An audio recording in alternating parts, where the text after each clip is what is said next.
Toxic teaser ಬಗ್ಗೆ sensor ಮಂಡಳಿ ಮುಖ್ಯಸ್ಥ ಹೇಳಿದ್ದೇನು ಗೊತ್ತಾ? ಯಶ್ ನಟನೆಯ ಟಾಕ್ಸಿಕ್ ಸಿನಿಮಾದ ಟೀಸರ್ ಬಿಡುಗಡೆ ಆಗಿ ಕೆಲ ವಾರಗಳಾಗಿವೆ.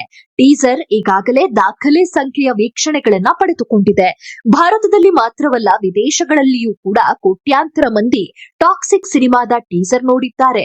ಟೀಸರ್ನ ಗುಣಮಟ್ಟವನ್ನ ಕೊಂಡಾಡಿದ್ದಾರಾದರೂ ಕೆಲವರು ಟೀಸರ್ನಲ್ಲಿ ಅನವಶ್ಯಕ ಅಶ್ಲೀಲತೆ ಇದೆ ಎಂದು ಹೇಳಿದ್ದು ಇದೆ. ಕೆಲವರು ಈಗಾಗಲೇ ಮಕ್ಕಳ ಆಯೋಗ, ಮಹಿಳಾ ಆಯೋಗಕ್ಕೆ ಈ ಬಗ್ಗೆ ದೂರು ಸಹ ನೀಡಿದ್ದಾರೆ. ಸಿಬಿಎಫ್ಸಿಗೆ ಸಹ ಈ ಬಗ್ಗೆ ದೂರು ನೀಡಲಾಗಿದ್ದು, ಟಾಕ್ಸಿಕ್ ಸಿನಿಮಾಕ್ಕೆ ಪ್ರಮಾಣ ಪತ್ರವನ್ನೇ ನೀಡಬಾರದು ಎಂದು ಆಗ್ರಹಿಸಿದ್ದಾರೆ. ಇದೀಗ ಸ್ವತಃ ಸಿಬಿಎಫ್ಸಿಯ ಮುಖ್ಯಸ್ಥ ಅಂದ್ರೆ ಸೆನ್ಸಾರ್ ಮಂಡಳಿ ಮುಖ್ಯಸ್ಥ ಜೋಶಿ ಟಾಕ್ಸಿಕ್ ಸಿನಿಮಾ ಬಗ್ಗೆ ಮಾತನಾಡಿದ್ದಾರೆ. ಸೆನ್ಸಾರ್ ಮಂಡಳಿಗೆ ಸಿನಿಮಾವನ್ನ ನೀಡದ ಹೊರತು ನಾನು ಆ ಬಗ್ಗೆ ಪ್ರತಿಕ್ರಿಯಿಸಲು ಹೋಗುವುದಿಲ್ಲ. ಆದರೆ ಕೆಲವೊಮ್ಮೆ ಯೂಟ್ಯೂಬ್ ಮತ್ತು ಇತರೆ ಡಿಜಿಟಲ್ ಪ್ಲಾಟ್ಫಾರ್ಮ್ಗಳಲ್ಲಿ ನೀವು ನೋಡುವ ಬಹಳಷ್ಟು ವಿಷಯಗಳು ಸೆನ್ಸಾರ್ ಆಗಿರುವುದಿಲ್ಲ. ಆದರೆ ಜನರು ಅದು ಸೆನ್ಸಾರ್ ಮಂಡಳಿಯಿಂದ ಸೆನ್ಸಾರ್ ಆಗಿ ಬಂದಿದೆ ಎಂದು ಭಾವಿಸುತ್ತಾರೆ.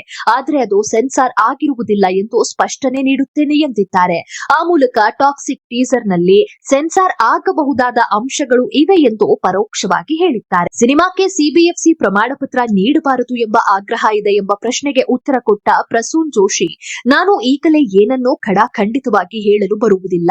ಡಿಜಿಟಲ್ ಮಾಧ್ಯಮಗಳಲ್ಲಿ ಜನ ನೋಡುವ ಬಹಳಷ್ಟು ವಿಷಯಗಳು ಸೆನ್ಸಾರ್ ಪ್ರಕ್ರಿಯೆಯ ಮೂಲಕ ಹಾದು ಹೋಗುವುದಿಲ್ಲ.